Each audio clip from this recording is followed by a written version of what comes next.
الحمد لله رب العالمين والصلاة والسلام على رسول الله.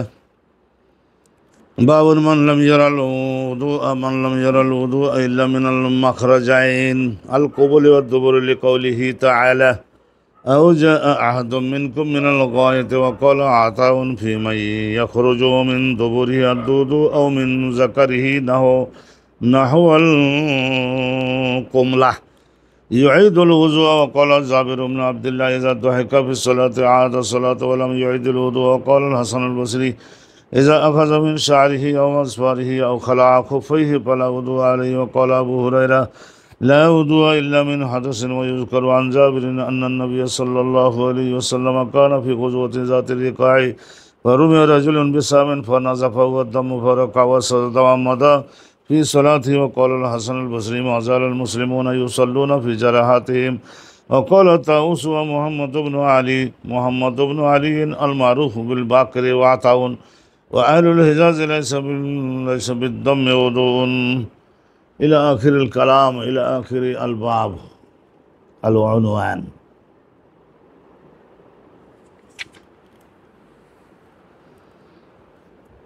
একটু অরিজিনাল কিতাব ধরে মিলাইয়ে নিলে আপনাদের মধ্যে, সম্মানিত দর্শক, আপনাদের মধ্যে যারা তরুণ বয়সের উঠতি বয়সের যারা কামিলের এই সহিহ বুখারী আপনারা দর্শের মতো একটু ধরে নিয়ে থাকেন, বা কাউমি মাদ্রাসায় দাওরা ক্লাসের মধ্যে যারা রয়েছেন, বা আলহামদুলিল্লাহ মসজিদের তরুণ বয়সের ইমাম সবসময় 16 আনা ক্লাসে হাজির হওয়া, ওস্তাদের সামনে দর্শে হাজির হওয়া সম্ভব হয়নি, এই সমস্ত জায়গায় আলহামদুলিল্লাহ তাদের সকলের জন্য মফিদ হবে যদি একটু অরিজিনাল কিতাব সহ ধরে বসতে পারা যায়।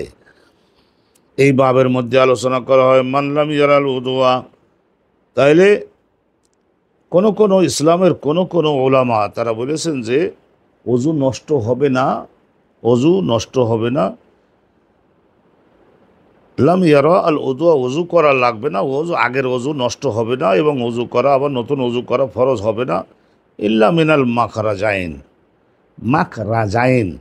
তাহলে দেহের মধ্য থেকে যে আমাদের তরল গরল ময়লা বের হওয়ার জন্য পেশাবদার এবং অন্য পথে যেখানে ময়লা বের হয়, এই দুইটা পথ দিয়ে যদি কোনো কিছু বের হয় তখনই কেবল আগের অজু নষ্ট হবে এবং পুনরায় আবার অজু নবায়ন করে নেওয়া জরুরি হবে। এই একটা হেডিংটার মধ্যে এইটা দিলেন আল কোবলে ওয়াদ্দোবরে। এইটা আল কোবলে ওয়াদ্দোবরে, পেশাবের রাস্তা দিয়ে, মলদার দিয়ে এইখান থেকে কৃমি বাহির হতে পারে, মল বের হতে পারে, পেশাব বের হতে পারে, অনুরূপভাবে মনি বীর্য বের হতে পারে, এই দুই পথ দিয়ে হায়েজ নিফাসের রক্ত বের হতে পারে। অনুরূপভাবে যেটাই বাহির হোক না কেন, তো অজু থাকবে না, আগের অজু নষ্ট হয়েছে, নতুন অজু করতে হবে, তারপরে কোরআন ধরে পড়তে হবে, নামাজে যোগদান করতে পারা যাবে।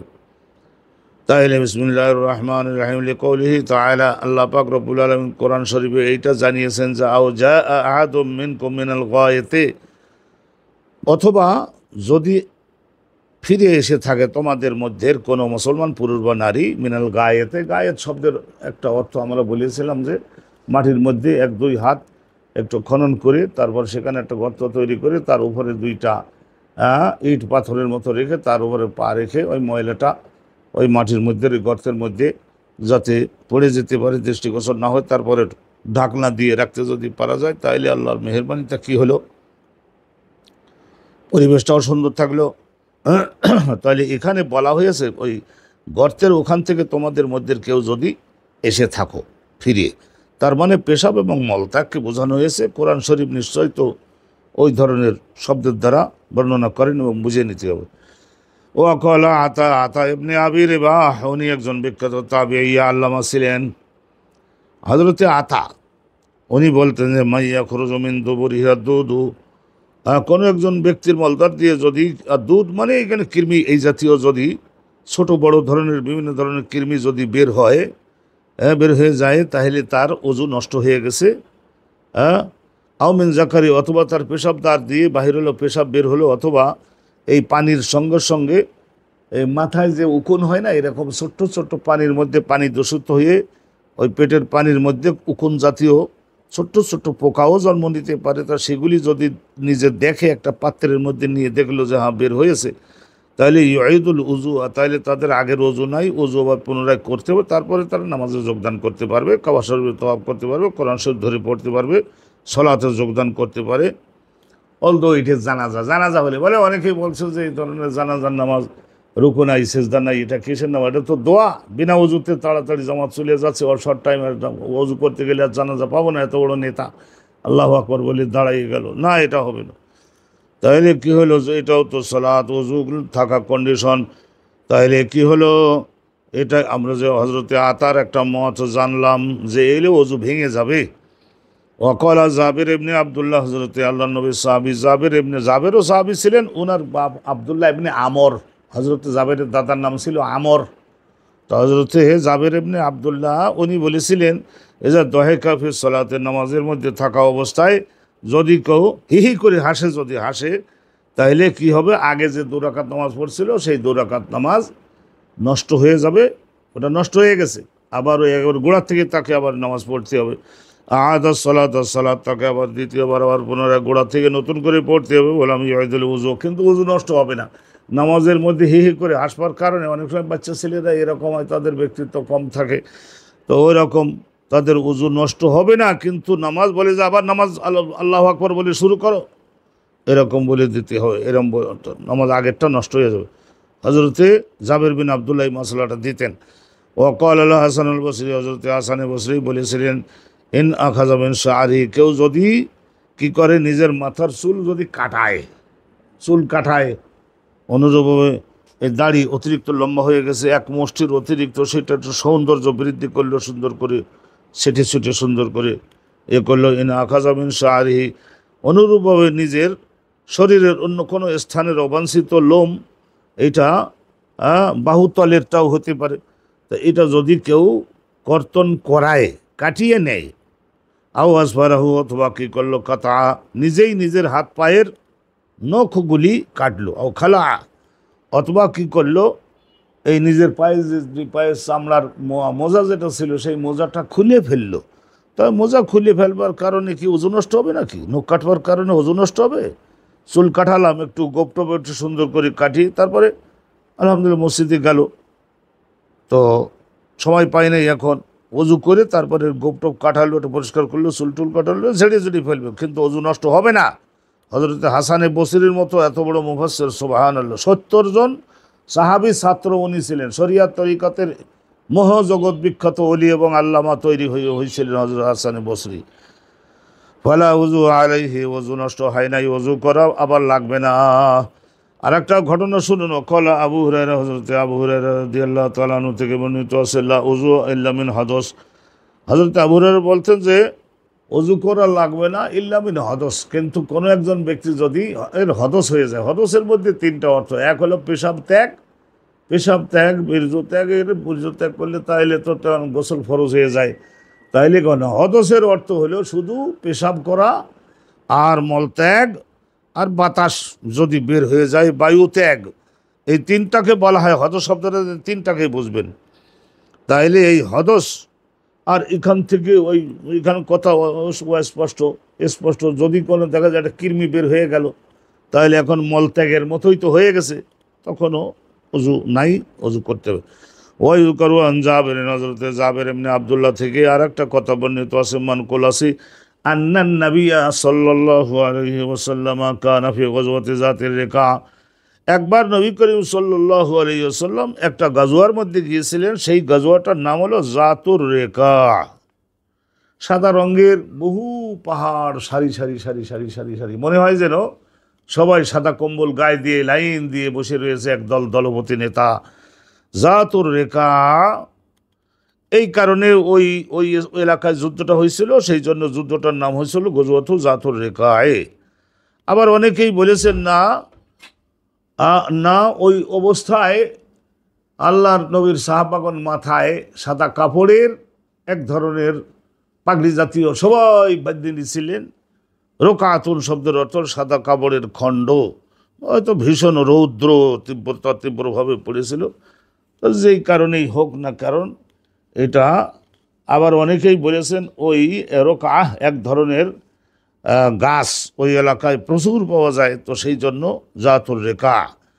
ওই এক ধরনের রোকা বৃক্ষ ও সম্বলিত অঞ্চল, ওই এইটা গজওয়ায়ে জাতুর রিকা। তো ওই এলাকায় হজরতে জাবের ইবনে আবদুল্লাহ থেকে বর্ণিত আছে, হজরতে জাবের ইবনে আবদুল্লাহ বলছেন যে আমি একবার গজওয়ায়ে জাতুর রিকাতে নবী করিম সাল্লাল্লাহু আলাইহি সাল্লামের সঙ্গে শরীক থাকবার সৌভাগ্য পাইলাম।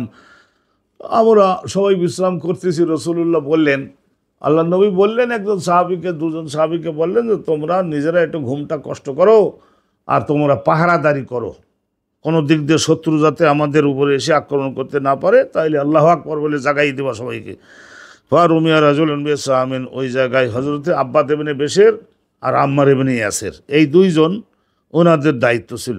তো একজন বলল যে ভাই জেগে থাকতে গেলে তো দুইজন তো আর জেগে থাকা লাগে না, আমি একটু ঘুমাইনি, এই নিজেরাই ব্রেন খাটাইছে, আর তুমি জেগে থাকো। আর ওই যিনি জেগে থাকলেন উনি দেখলেন যে শুধু এমনি হাঁটাহাঁটি করলে তো জেগে থাকতে পারবো না, একটা কাজ করি, নামাজই পড়তে লাগি।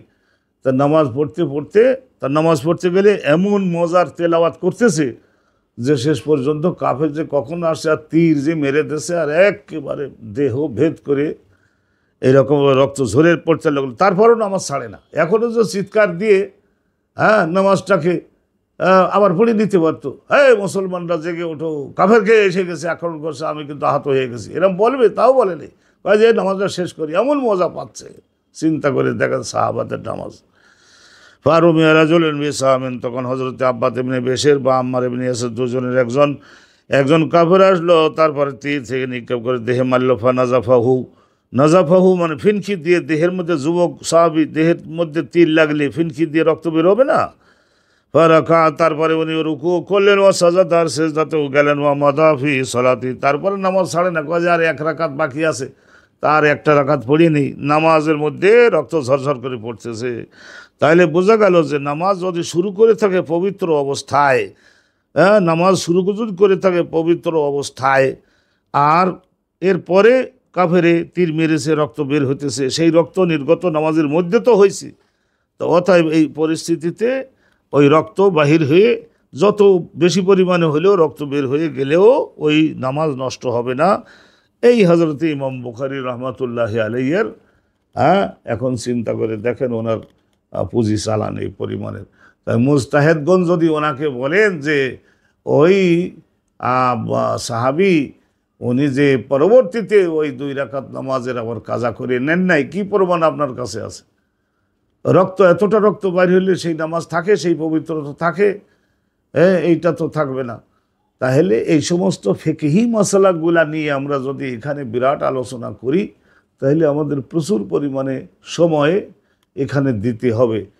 তো অনেকেই এই জিনিসটা পছন্দ, আমরা অনেকেই কম করছেন, বলছেন হাদিস পড়াবেন, হাদিসটা বলে যাবেন, তারপরে ওখান থেকে কি বোঝা গেল ব্যাখ্যা, সেটা তো আর আপনাকে দেওয়ার ডিউটি দেওয়া হয়নি। ওয়া মাদাফি সালাতি, তাইলে ওই সাহাবীকে করলেন, রক্ত প্রবাহিত হতে লাগলো, তারপরেও তো নামাজ অব্যাহত রাখলেন 2 রাকাত শেষ করে, তারপরে উনি ওই সঙ্গী সাথীদেরকে ডাকলেন, তো বললেন যে এইরকমভাবে এমন তীর লাগলো, তো আমাদের সঙ্গে সঙ্গে চিৎকার করে দিয়ে ডাকলেন না কেন? একটা আল্লাহু আকবার বললেই তো আমাদের ঘুম ছুটিয়ে যেত, সাহাবাদের ঘুম এটা তো খুব হালকা হয়ে থাকে। তো উনি বললেন যে আরে মনে করলাম যে এই একটু ইয়ে করি, এই নামাজটা শেষ করে নেই, নামাজের মধ্যে খুব মজা পাচ্ছিলাম, একটা কোরআনের আয়াত পড়তেছিলাম সূরাটা, সেটা শেষ করতে মন চাইল না। হা কি ধরনের আলোচনা সাহাবায়ে কেরাম। ওয়াকাল আল হাসানুল বসরি, হযরত হাসান বসরি তাবিঈ, উনি 70 জনের মতো সাহাবা ছাত্র ছিলেন। মাজাল মুসলিমুন ইউসাল্লুনা ফি জারাহাতিহিম, সমস্ত মুসলমানগণ মানে সাহাবায়ে কেরাম মাজালু, তারা সকলেই ইউসাল্লুনা নামাজ আদায় করেছেন, শরীরের মধ্যে ক্ষত রক্ত পড়তেছে, তবু ওই রক্ত পড়া অবস্থায় তারা সকলে নামাজ আদায় করেছেন। ওই রক্ত বের হওয়াতে তাদের নামাজ তারা পরিত্যাগ করেন নাই। হযরত হাসান বসরির ব্যক্তিগত মশলা এটা। ওয়াকালা তাউস, হযরত তাউস ইনি একজন তাবিঈ, মুহাম্মদ ইবনে আলী, ইনাই ইমাম বাকের জয়নাল আবদিন বংশধর ইমাম বাকের রহমাতুল্লাহ, মুহাম্মদ ইবনে আলী, এই মোহাম্মদ ইবনে আলী। আর আতা ইবনে আবি রিবা আহলুল হেজাজ বলতে এখানে মক্কা মদিনা আরও বহু সংখ্যক আলিম, যেমন ইমাম হুমায়দি, এনারা সকলেই বলেছেন লাইসা ফিদ দমে ওযু, রক্ত বের হলে প্রবাহিত গড়িয়ে গেলেও ওযু করা লাগবে না, কারণ এই রক্তের বেলায় ওই পেশাব বাহির হওয়ার আইন রক্তর বেলায় চলে না। ও আসারা ইবনে ওমর, আর আসারা মানে এইরকমভাবে চাপ দিয়ে একটা ফোড়া হয়েছে, পাকছে, তো চাপ দিয়ে ভেতরের পুষটা বের করে ফেলা। ও আসারা ইবনে ওমর বাসরাতান, হজরতে আবদুল্লাহ ইবনে ওমর উনি একবার কি করলেন, আসারা মানে এরকম চাপ দিয়ে ধরে বাসরাতান এটা পাইকে যাওয়া ফোড়ার ভেতরের পুষ বাইর করলেন। ফাঁকহারা জামিন হাদ্দামুন, তারপরে পুষ যতটুকু সাদা হয়ে পচে গেছে না, ওইটা তো বাহির হলোই, তারপরে আরও একেবারে জড় সহ বের করে দেওয়ার জন্য উনি আরও একটু ভালো চাপতে লাগলেন। শেষে রক্ত বের হলো, তখন বুঝলেন যে হ্যাঁ এইটা ঠিক আছে, এখন আর ভেতরের ওই দূষিত পুজ এখন আর মোটেও নাই। তাহলে এটা বাইর করলেন ফলামিয়া তাওয়াদ্দা, তারপরে উনি তো আর অজু করলেন না, ওইটা একটু মুছি টুছি নিয়ে নামাজে চলে গেলেন। তাহলে ওনার দৃষ্টিতেও ওই ফোড়ার পুজ বের করে ফেললে তাহলে আর ওই একটু রক্ত প্রবাহিত হলে বের হয়ে গেলেও ওজু নষ্ট হয় না। আবদুল্লাহ ইবনে ওমরের এটা মত। ও বাজাকা ইবনে আবি আউফা, আবদুল্লাহ ইবনে আবি আউফা, তো উনি বিখ্যাত তাবিঈ, উনি বাজাকা, উনি একবার কি করলেন, এরকম একটু অনেক দাঁতের মধ্যে একটু ব্যাধি জাতীয় থাকে, এরকম চুষে তারপরে বাজাকা বাইরে ছড়িয়ে ফেললেন। দামানটা দেখা গেল যে লাল রক্ত বের হইতেছে, তা কয়েকবার বের করলেন, আবার বাইরে থুতুর মতো ফেলে দিলেন। তারপরে মাদাফি সলাতিহি, নামাজের মধ্যে এরকম করছিলেন, তো নামাজের মধ্যে এরকম করার পরেও একটু রক্ত যখন দেখলেন যে বের হয়েছে, তারপরেও তো নামাজ ছাড়েন নাই, ওই অবস্থায় নামাজ তো তিনি পড়েছেন। ওকলা ইবনে ওমর আর হাসান, হজরতে আবদুল্লাহ ইবনে ওমরের মশলাও এই, আর হাসানে বসরি বিখ্যাত তাবি, ওনার মশলাও এই। কি মশলা? এই যে মান এহতাজামা লাইসা আলাইহি ইল্লা গোসল মাহাজিমিহি, এই যে হাজামাত করে না, হিজামা, আমাদের এখন বাংলাদেশে অনেকেই হিজামার নাম দিয়ে চিকিৎসা কেন্দ্র প্রতিষ্ঠা করতেছেন অপারেশনের। তাই হিজামা বলতে আগের আমলে একজনের দেখা গেল যে এখানে একটা বিরাট একটা ফোড়া হলো, সেই ফোড়াটা পেকেও গেছে, তো ওই জায়গাটায় একটু মুখটাকে প্রথমে এই খুরের মুখ দিয়ে ধারালো কিছু দিয়ে একটু কেটে দেওয়া হয়, কেটে দিয়ে তারপরে ভেড়া বকরি দুম্বার ওদের যে শিং থাকে, ওই শিংটা আবার সুন্দর করে এমনভাবে কেটেছে, কাটবার পরে একেবারে যে অংশটা, যে মাথাটা, যে প্রান্তটা খুব সংকীর্ণ হয়ে যায় না, ছোটো হয়ে আসে, তো ওইটা গালের মধ্যে দিবে, আর বড় অংশটা ওখানে ওই যেখানে কেটে দিয়েছে ওই জায়গায় ঠেসে ধরে চোষণ দিবে। চোষণ দিলে তখন ওই ভেতরের পুজ রক্ত যা ছিল ওটা সব বের হয়ে আসবে, মুখ ধুয়ে ফেলবে, শুধু তো আর খাবে না, ওটা তো মুখ ধুয়ে ফেলবে। তাহলে কি হলো, এখান থেকে যে রক্ত যেটা বের হয়ে গেল, মান এহতাজামা লাইসা আলাইহি ইল্লা গোসল মাহাজিমিহি, তো এখন দেহের থেকে কিছুটা রক্ত পুজ বের হয়ে গেছে না, ওই সিঙ্গা, হ্যাঁ, ওই যে আমাদের দেশের বাদিরা তারা এরকম আগে এক সময় এরকম করতো, এখন আধুনিক চিকিৎসার সুযোগ সকলের জন্য উন্মুক্ত হয়ে পড়ার কারণে এগুলি আর এখন আর আমরা অনেকেই আর করতে চাই না। তো এখানে মশলা হলো এনা আবদুল্লাহ ইবনে ওমর আর হজরতে হাসানে বসরি দুইজন মশলা দিলেন, বাবা ওই জায়গাটা ধুয়ে ফেলো, ওই যেখান থেকে কেটে তার রক্ত বেরিয়েছে ওই জায়গাটা, শুধু ওই জায়গাটা পার্টিকুলারলি দ্যাট পয়েন্ট, ওই জায়গাটা শুধু একটু ধুয়ে ফেলো, আর ওই যে ওখান থেকে পুষবার রক্ত অনেকটা বাইরে এসে না, ওই শিং এর মাধ্যমে চোষণ দেওয়ার মাধ্যমে ওজু তোমার নষ্ট হয় নাই, যাও নামাজে যোগদান করতে পারো। তো আলহামদুলিল্লাহ, যে হেডিংটাও দেখলেন কি পরিমাণে বড় দিলেন, এবং এর সঙ্গে আমরা হয়তো এখানে 1, 2, 3, 4, 5 এই 5খানা হাদিস আমাদের এই বাবের অধীনে আছে। তো আল্লাহ তাআলার রহমতই হোক, সহজে আপনারা বুঝতে পারবেন। আমরা এটা হয়তো 2টা অনুষ্ঠান করব, একটাতে একটা অনুষ্ঠানের মধ্যে 3খানা হাদিস, আর একটা অনুষ্ঠানের মধ্যে 2খানা হাদিস, এইভাবে দিয়ে দিব যাতে আপনাদের আলহামদুলিল্লাহ কোনো রকমের বুঝে নিতে আর বিরক্তি আসতে না পারে। ও আবি হে কলা আদম ইবনে আবি ইয়াস, ইমাম বুখারী হুজুরের উস্তাদ হলেন আদম ইবনে আবি ইয়াস, তার শিক্ষক হযরতে ইবনে আবি যিব, তার শিক্ষক সাঈদ আল মাকবুরি। ওই যে বলছিলাম সাঈদ, মুহাদ্দিস সাঈদের বাড়ি জান্নাতুল বাকির পাশে, তো ওই জন্য বলে মাকবারি।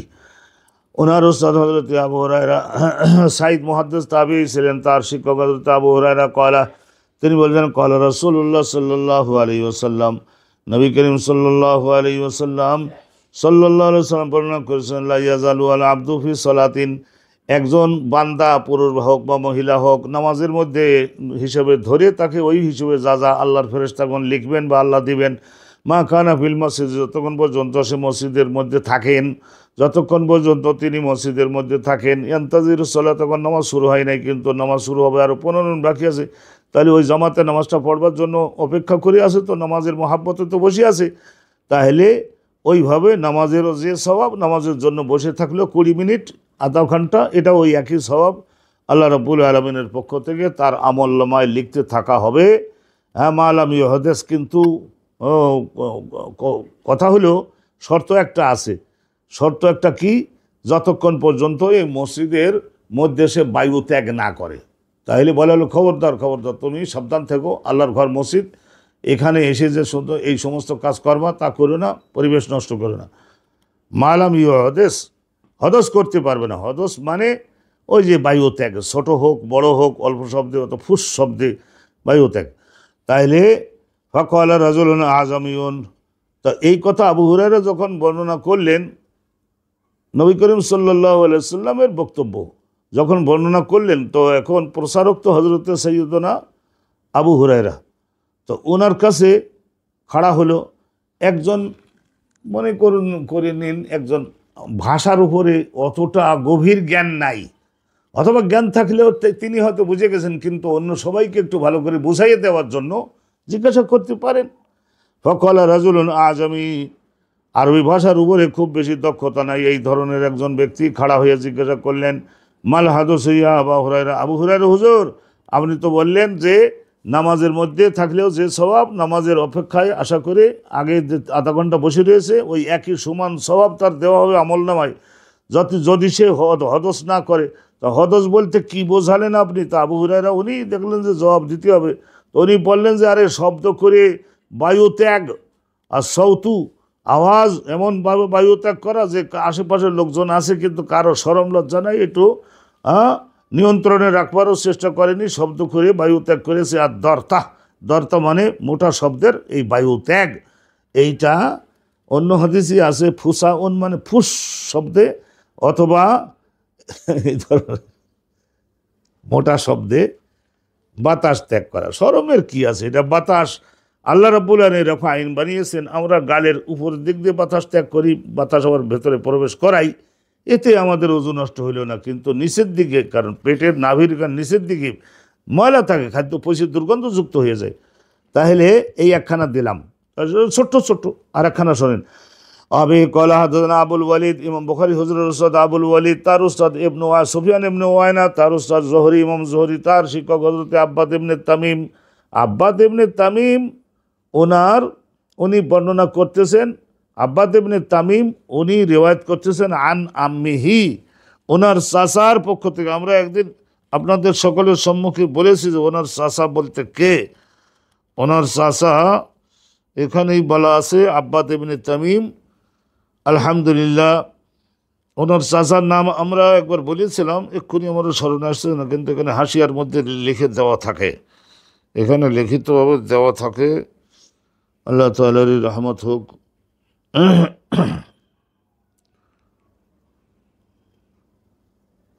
এই আব্বাদ ইবনে তামিম আল আনসারী আম্মু আব্দুল্লাহ ইবনে যায়েদ আল মাজিনী, তাইলে ওনার চাচা আব্দুল্লাহ ইবনে যায়েদ আল মাজিনী, এই যে আব্দুল্লাহ ইবনে যায়েদ আল মাজিনী, বনু মুজাইনা গোত্রের লোক হলে তখন বলা হতো যে মাজিনী, তাইলে আব্দুল্লাহ ইবনে যায়েদ, মনোযোগ দিয়ে রাখবেন এই জিনিসটা।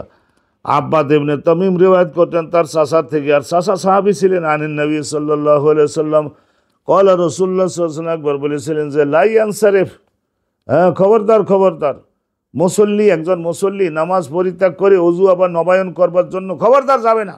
রাসূলুল্লাহ সাল্লাল্লাহু আলাইহি ওয়াসাল্লাম বলতেন যে মনের মধ্যে একটু মনে হলো আর অমনি দৌড় দিলা, এরকম করতে লাগলে তার নামাজ সারা জীবন এই কামই করতে থাকবে। আর বিশেষ করে বয়স হয়ে গেলে তখন এরকম একটু অনুভব হতে পারে, কিন্তু সেগুলির ভ্যালু দেওয়ার দরকার নাই। লা ইয়ানসারিফ, নামাজ থেকে, নামাজ পড়া পরিত্যাগ করে অজু বানাবার জন্য, নবায়ন করবার জন্য অজুখানার দিকে চলে যাবে না। কখন যাবে? হাত্তা ইয়াসমা সাউতান, যদি সে শোনে যে হ্যাঁ তার দেহের ওই নিচের দিক থেকে, ওখান থেকে শব্দ করে বাতাস বের হয়েছে, তাইলে সেই শব্দটা ওখানে হয়েছে, তো সেই শব্দটা নিজের কানে যদি শোনে তার মানে নিশ্চয় সেটা একটা মোটা শব্দ। আও ইয়াজিদারি হান, অথবা ওই খাদ্য পচে যে সেই খাদ্যগুলোর মধ্য থেকে যে বাতাসটা বের হয় তার একটা নিজস্ব দুর্গন্ধযুক্ত থাকে, তাহলে দুর্গন্ধটা যদি নিজের নাকে অনুভব করতে পারে আর শব্দটা যদি কানে শোনে, তাইলে তখন বুঝবে যে হ্যাঁ অজু নষ্ট হয়েছে, এখন অজু যেহেতু নাই, এখন নামাজ পড়লে বৃথা হবে, তো আমি এখন অজু করে আসি। ইসলামে আইন আছে না, এখন মুখের উপরে হাত দিয়ে ইশারা দেবে, আশপাশের মুসল্লিরা তাকে যেতে একটু সুযোগ করে দেবে, একটু সরে দাঁড়িয়ে যাওয়ার সুযোগও করে দেবে। মানব দেহ হতে পারে দুর্বলতা, তোমারও হতে পারে, এর বয়স হয়েছে হতে পারে, তুমি এখন যুবক আছো, মনে করতে না নামাজের মধ্যে কি কি কাম করলো। তাইলে তো আল্লাহ নবী বললেন যে লা ইয়ানসারি ভাত্তা ইয়াসমা সাউতান আও ইয়াজিদা রিহান, না না না, সে ব্যক্তি এই ধরনের মনে করলো যে বাতাস সম্ভবত বের হয়েছে, এইরকম মনে করলো, ততবার এই ধরনের অজু করবার জন্য দৌড়বে, তাইলে তো আর নামাজ শেষ হবে না কোনো সময়। তাইলে এটা যাওয়া লাগবে না যতক্ষণ পর্যন্ত বাতাস যখন বের হবে, তো সেখানে একটা শব্দ তো হবে, তো শব্দটা যদি নিজের কানে না শোনে, আর যে যতক্ষণ পর্যন্ত নিজের নাসিকায় সেই বের হওয়া বাতাসটার দুর্গন্ধটা সে না বুঝতে পারে, ততক্ষণ পর্যন্ত তো সন্দেহমুক্ত হতে পারে না খুরুজে রিহ, বাতাস বের হয়েছে যে সেই বিষয়ে। তো এখান থেকে একটা প্রশ্ন তৈরি হয়, সেটা আমাদের জেনে নেওয়া দরকার, যে অনেক সময় এমন হতে পারে যে বাতাস বের হলো কিন্তু দুর্গন্ধও নাক পর্যন্ত আসেনি আর শব্দটাও কান পর্যন্ত আসে নাই, কিন্তু ওই দেহের প্রত্যেকটা প্রতি শিরায় শিরায়, লোমকূপের গোড়ায় আল্লাহ রাব্বুল আলামিন তো একটা অনুভব করবার ক্ষমতা দিয়েছেন।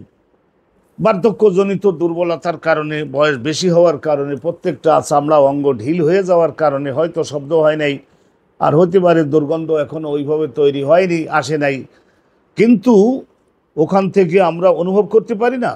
এই যেমন আমরা যদি এই গাল দিয়ে যদি একটু বাতাস বের করে চামড়ার উপরে দিই, তাহলে এখানে চামড়ায় ত্বক অনুভব করতে পারে না যে এখানে বাতাস স্পর্শ করে চলে গেল, তো ওখান থেকে বেশ অনেক সময় পর্যন্ত একটা বাতাস বের হয়ে যে গেল, সেখানকার চামড়ায় আপনাকে জানালো শব্দ হয় নাই, দুর্গন্ধ হয় নাই, কিন্তু বাতাস কিন্তু বের হয়েছে, সেটা সন্দেহমুক্ত।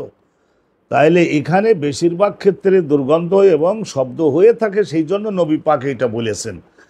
কিন্তু সেটা যদি শব্দ দুর্গন্ধ ছাড়াও যদি খুরুজে রিহ সম্পর্কে জগতের কেউ না জানুক, কিন্তু সে যদি অনুভব করতে পেরে থাকে যে হ্যাঁ এটা বাতাস বের হয়েছে, তাহলে অবশ্যই নামাজ ছেড়ে দিয়ে তাকে ওযু করতে যেতে হবে।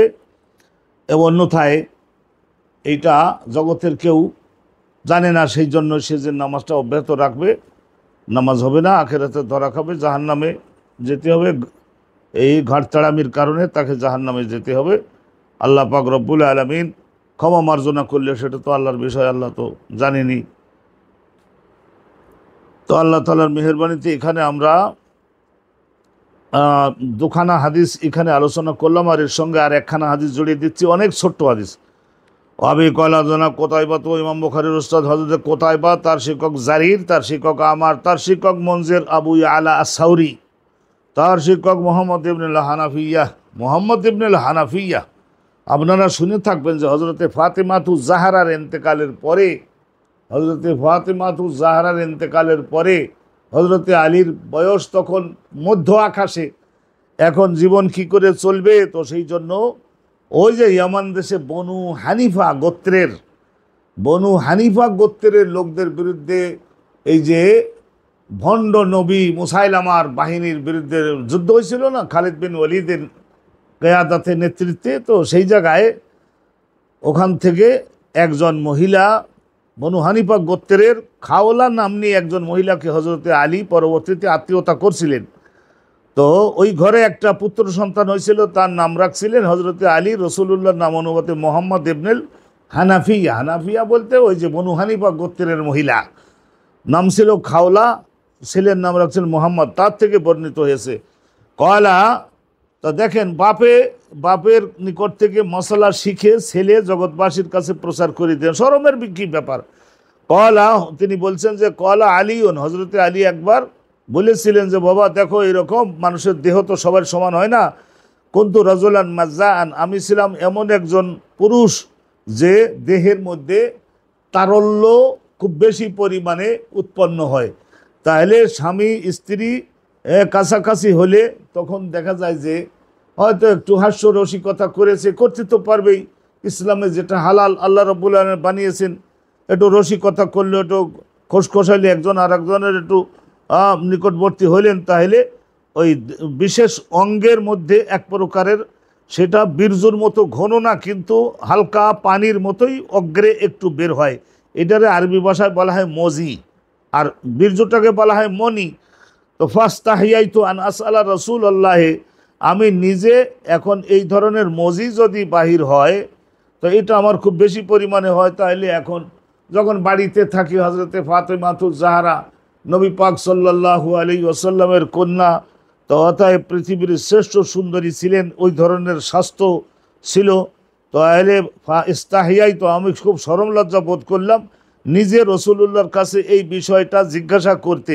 আন আসআলা রাসূলুল্লাহ, তো আমার এক ক্লোজ বন্ধু ছিল মেকদাদ ইবনুল আসওয়াদ, তাকে বললাম বন্ধু তুই যা নবীর কাছে, এটা জিজ্ঞাসা কর, এইভাবে কার হয় সেটা জিজ্ঞাসা দরকার, বলার দরকার নাই, বলতে হবে যে কারোর যদি এই ধরনের, এই পুরুষঙ্গের মাথায় এই ধরনের মজি একটু বের হয়, তাহলে হুজুর গোসল কি ফরজ হয়ে যাবে? তা রসুল্লাহ বললেন না না না, ফরজ হবে কেন? অতবার গোসল ফরজ করলে তাহলে তো আর উপায় নাই, ওটা তো আর বীর্য না। তা অতএব জিজ্ঞাসা আল্লাহ গেলেন, জিজ্ঞাসা করলেন, ফকলা, রসুল্লাহ বলেছিলেন যে ফি আল উজু, এই ধরনের যদি কারোর হয় তাহলে তাকে বলে দিও, বা নিজের হলে বা তাকে বলে দিও। নবী করিম সাল্লাল্লাহু সাল্লাম তিনি তো বুঝে নিতে পারতেন, বলে দিও যে এখানে ওই অঙ্গটা ভালো করে ধুয়ে নিয়ে তারপরে কি করতে হবে, সুন্দর করে উজুটা করে নিতে হবে, উজুটা করতে হবে। উজু করতে গেলে তোর অতটা কষ্ট হবে না, উজু করবে আর ওই অঙ্গটার ভালো করে ধুয়ে নেবে। তাহলে এই যে হাদিসখানা এখানে হজরতে মোহাম্মদ ইবনুল হানাফিয়া থেকে বর্ণিত হলো, ওয়ারাওয়াহু শুবাতু আনিল আমাশ, এখানে আমাশের ছাত্র আগে ছিলেন হজরতে জারির, আর এই হাদিসখানা এই ইমাম শোবাও রেওয়াজ, জারির যেমন রেওয়াজ করেছেন, শোবাও রেওয়াজ করেছেন আমাশের থেকে। তাই এখানে আলহামদুলিল্লাহ আমরা এই অনুষ্ঠানের মধ্যে তিনখানা হাদিস দিলাম। একখানা প্রথম হাদিসখানা আবু হুরায়রা থেকে, ওর মাধ্যমে আমরা জানলাম যে নামাজে জামাতে পড়বার জন্য পুরুষ বা মহিলা মসজিদে গিয়ে আলহামদুলিল্লাহ স্বামী স্ত্রী গাড়ি বাইরে পার্কিং করিয়ে, তারপরে মহিলাদের মসজিদের মধ্যে মহিলা গিয়ে বসলেন, পুরুষদের জামাতের ওখানে পুরুষ গিয়ে বসলেন, প্রায় দেখা গেল 25 মিনিট তারা বসলেন, অজু অবস্থায় জিকির আজকার করলেন।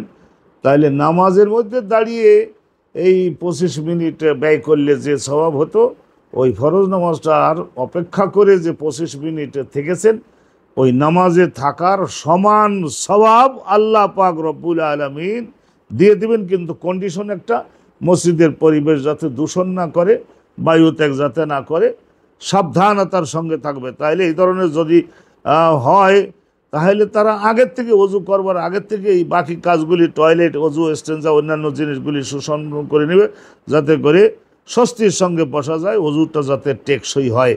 ইসলামে এই সমস্ত বাস্তবায়ন করতে গেলে অবশ্যই আখিরাতের কাজ করতে গেলেও জ্ঞান বুদ্ধি দরকার, জগতের কাজ করতে গেলেও জ্ঞান বুদ্ধি দরকার। আল্লাহ পাক রব্বুল আলামিন আমাদের সকলকে রহমত দান করুন। আমরা এই অনুষ্ঠানে হেডিংটা একটু বেশি লম্বা ছিল, এরপরে তিনখানা হাদিস আপনাদের উদ্দেশ্যে উত্থাপন করে দিলাম। আশা করা যায় আমরা সকলেই এখান থেকে অনেকটাই আলোকিত হতে পারবো। আজকের এ পর্যন্তই। আসসালামু আলাইকুম ওয়া রাহমাতুল্লাহি ওয়া বারাকাতুহু।